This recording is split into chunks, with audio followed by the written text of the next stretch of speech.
Lama tak jumpa, Kotori, sapa Rio. Lalu keduanya berjalan ke sebuah jembatan, di mana sudah ada satu pria besar dengan kumis tipis yang membungkuk di depan Gyubi. Kotori, kau ingat dia? Orang ini 2 tahun di bawah kita saat SMP. Yamada Buntoku. Gyubi melirik ke arah Buntoku sesaat. Ah, kau ingat aku? Sungguh sebuah kehormatan, sahut Buntoku senang. Tidak sih, kata Gyubi. Lalu Rio menyuruh Buntoku menunggu agak jauh, karena dia mau bicara berdua dengan Gyubi. Kotori-san, maukah? Kotori-san, maukah kau memberiku tanda tangan? Aku sudah balas video sendiri, kata Buntoku. Gyubi menoleh bingung ke Rio. Dia memang sudah jadi penggemarmu sejak SMP, sahut Asuma Rio. Lalu orang itu bertanya, kenapa sahabatnya ini tidak ngasih kabar kalau sudah dibebaskan? Dan Gyubi menjawab, kalau dia sudah menghubungi rumah pamannya Rio, di mana orang itu tinggal. Tapi paman Rio mengabarkan, kalau sudah 6 bulan, keponakannya itu tidak pulang. Aku banyak kerjaan. Tapi bagaimanapun aku senang kau sudah bebas. Sekarang kita bisa bergabung lagi. Aku tidak pernah melupakan kata-katamu bahwa kita akan menguasai kota ini dengan kekuatan kita, kata Asuma Rio dengan wajah ceria. Kau ingat itu kan, Kotori? Sementara itu di sebuah bar, ada Kinjo yang lagi kesal karena masalah di SPBU. Seseorang menasihati agar Kinjo tidak terus-terusan ngomel. Tapi orang itu malah kena bentak sama Kinjo dan hampir saja jadi keributan. Kalian berdua lantikan, tegur Masaharu. Pria dengan bekas luka melintang di pipi kiri. Kenapa kita tidak pergi membereskan keparat soccer itu? Shioka memang bodoh, tapi dia tetap salah satu anak buahku. Dan akulah yang harus menjaganya, kata Kinjo dengan kesal. Ini kewajibanku untuk membalas apa yang terjadi pada anak buahku. Ini akan jadi contoh buruk buat prajurit lainnya. Pikirkan konsekuensinya. Kau bicara konsekuensi? Kalau aku tidak menghentikanmu saat ini, kau pasti sedang menangis memanggil ibumu di ranjang rumah sakit, kata Masaharu. Kinjo menancapkan sebilah pisau di meja depan Masaharu. Aku akan menghargai kalau kau menunjukkan sedikit respect buatku, kata Kinjo ke atasannya itu. Masaharu dengan santai mencabut pisau di depannya. Kinjo, aku tidak tahu sudah berapa banyak pertumpahan darah yang kau lewati dengan benda ini. Tapi percayalah, ada beberapa orang yang bahkan tidak akan berkedip meski kau mengeluarkan pisau ini di depan mereka. Dan orang itu, Gyubi, kau sudah sangat beruntung bisa menggelitiknya sampai mati dengan benda mungilmu ini, sahut Masaharu. Anak buah yang lain bertanya, apa benar Gyubi sekuat itu? Dan satu orang lagi membela kalau pendapat Kinjo benar. Kita tidak bisa diam saja, katanya. Kita tidak. Saat ini bos sedang berbicara dengan orang itu, jawab Masaharu mengagetkan semua anak buahnya. Bos dan orang itu kenalan lama. Di atas jembatan, Rio memberitahu kalau preman-preman yang mendatangi SPBU adalah anak buahnya. Aku tidak duduk diam saat kau di dalam. Bahkan sekarang, hampir tidak ada satu orang pun di kota ini yang tidak patuh padaku. Belum lagi, aku punya akses ke beberapa hal, kata Rio sambil menunjukkan sebuah pistol. Aku punya koneksi dengan anggota Yakuza bernama Kitsukawa. Gyubi menyaut kalau dia sudah bukan dirinya yang dulu. Aku tidak punya niat buat kembali ke kehidupan yang seperti dulu lagi, kata Gyubi. Apa kau bercanda? Tanya Rio. Apa aku terlihat sedang bercanda? Balas Gyubi. Sialan kau. Apa kau kehilangan nyali? Apa kau kehilangan nyali? Atau seseorang melecehkanmu di penjara? Kau dilahirkan untuk kehidupan penuh kekerasan. Aku sudah menunggumu selama ini. Kalau kau dan aku memimpin geng ini, tidak ada yang bisa menghalangi kita. Apa kau mengerti, Kotori? Buka matamu sialan, teriak Rio emosi sambil mencengkram jaket Kyuubi. Di ujung jembatan, Buntaku bingung melihat kedua sahabat lama itu malah seperti bertengkar.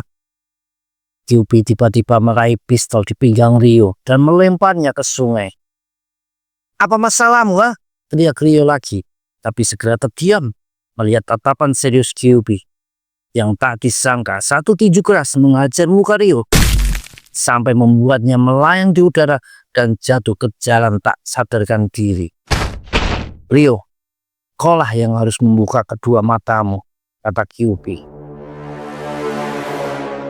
Malam hari di bar yang jadi markasnya, Rio terlihat sangat kesal atas kejadian tadi. Dia menendang pintu kamar mandi dan langsung meneriakkan 3 nama anak buahnya, Kinjo, Kawabe, dan Mihara. "Keluar dan urus Ishida Kotori. Aku ingin dia sampai malu buat berjalan keluar saat kalian selesai," perintah Rio yang membuat Buntaku kaget. Kinjo memainkan pisaunya dan tertawa senang. "Oke bos, aku sudah menunggu lampu hijau ini." Asuma Rio duduk dengan wajah menahan marah. "Kotori, sepertinya kau sudah lupa siapa dirimu. Jadi aku akan memaksamu mengingat jati dirimu, Kyuubi yang dulu," kata Rio dalam hati. Besok sorenya di SPBU, Kyuubi kaget pas Noguchi dan Toru bilang atas usulan Kinshiro mereka akan mengadakan pesta selamat datang buat dirinya besok. Kyuubi sampai harus menahan tangis saking terharunya. Lalu Toru ngasih alamat resto dan minta Kyuubi langsung ke sana saja karena besok Kyuubi sudah dapat jatah libur. Pria berbadan besar dan wajah seram itu berjanji akan datang ke tempat yang dijanjikan. Besok pas libur, Kyuubi pergi ke sebuah tempat. Dia mengingat-ingat kalau betul tempat yang dia cari, yang adalah alamat tinggal teman lamanya dulu, Susumoto Koso, yang juga langsung mengenali Kyuubi. "Sudah lama sekali, tapi kau tetap jelek ya Kotori," kata Koso.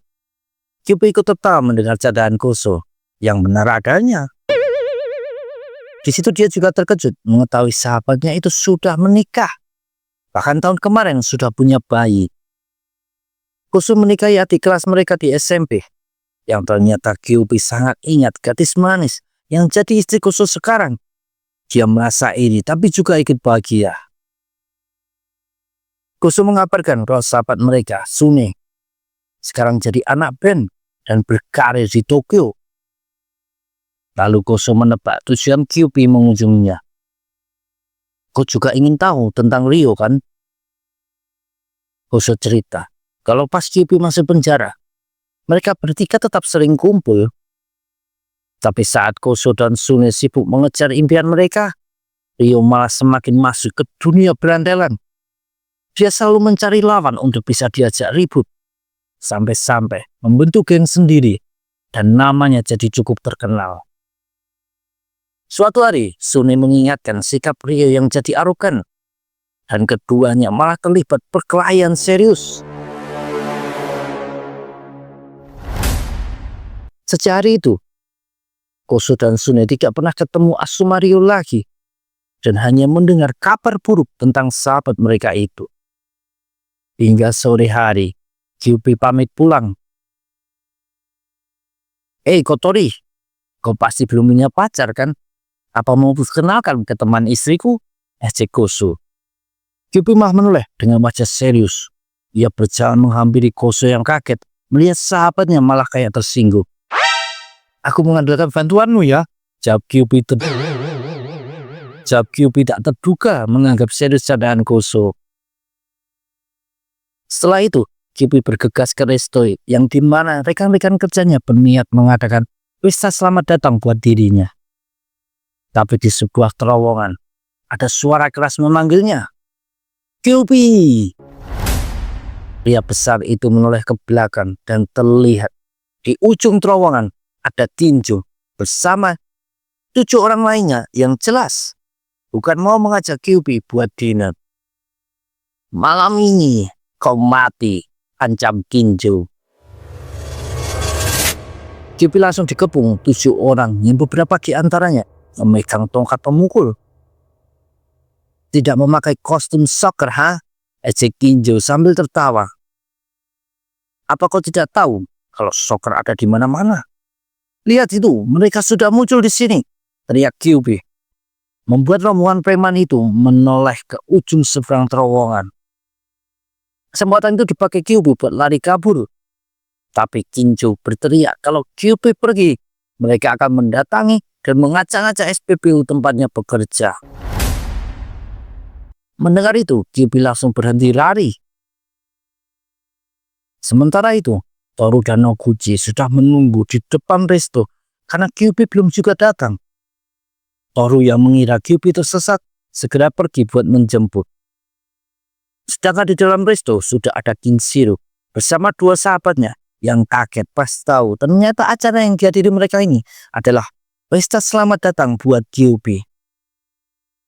Kinshiro menenangkan dua sahabatnya itu dan ngomong, menurutnya Kyuubi tidak seburuk rumor yang mereka dengar selama ini. Tapi Turbo bilang, kalau menu yakitori daging ayam yang dipesan Kinshiro ini salah. Dia lalu menceritakan satu kisah. Sewaktu SMA, Kyuubi punya peliharaan seekor ayam jago yang dinamai Tracy. Bahkan Kyuubi membawanya ke sekolah dengan diikat tali kayak anjing peliharaan. Dia selalu ribut. Kenapa Tracy tidak juga bertelur? Padahal sudah jelas ayam jago tidak akan bertelur. Tapi tidak ada satupun murid SMA Bonten yang berani memberitahunya. Suatu hari, Tracy terlindas truk dan meninggoy. Kyuubi sampai menangis 3 hari saking sedihnya. Kau bayangkan apa yang dilakukan pas ketemu si supir truk yang melindas ayamnya. Dan sejak itu, dia tidak pernah makan daging ayam. Pernah petugas kantin menaruh ayam goreng di menu makan siang. Kyuubi langsung melemparnya beberapa meter ke udara. Pernah juga pas dia makan di restoran, dia mukul orang pakai asbak. Pas lihat orang itu makan sate ayam, cerita Turbo dengan wajah meyakinkan. Muka Kinshiro dan Saburo langsung suram ketakutan. Lalu Kinshiro memerintahkan kedua sahabatnya buat membantu menghabiskan hidangan daging ayam yang sudah tersedia di depan mereka itu. Sedangkan di bawah jembatan, Kyuubi sudah kembali di kepung Kinjo dan kawan-kawannya. Kyuubi langsung duduk di tanah dan ngomong kalau dia tidak akan melakukan kesalahan yang sama. Jadi tidak akan melawan. Sebagai gantinya, berjanjilah tidak akan mendatangi SPBU kami lagi. Injo tertawa dan berjalan mendekat. Dia lalu menendang perut Kyuubi. Lalu mati satu orang dan memukul punggung Kyuubi dengan sebatang bunga besi. Kaget karena rasa sakit itu, Kyuubi berdiri dan langsung meninju orang barusan. Yang tak disangka langsung terpental beberapa meter jauhnya dan pingsan. Para preman itu langsung kaget melihat hal tersebut. Ups, sorry. Refleks, kata Kyuubi sambil tertawa garing. Kinjo jadi kesal dan langsung menyuruh kawan-kawannya maju bareng dan mengeroyok Kyuubi yang kini pasrah saja dikebuki 7 orang. Tahu-tahu Toru muncul dan berteriak agar para preman itu berhenti mengeroyok Kyuubi. Toru, jangan ikut campur, pergilah, teriak Kyuubi yang mukanya sudah dihiasi beberapa memar dan juga darah. Tapi bocah itu tidak mau. Dia mengambil satu batu dan menggenggamnya erat. Aku juga seorang pria. Aku tidak bisa pura-pura tak melihat dan pergi begitu saja.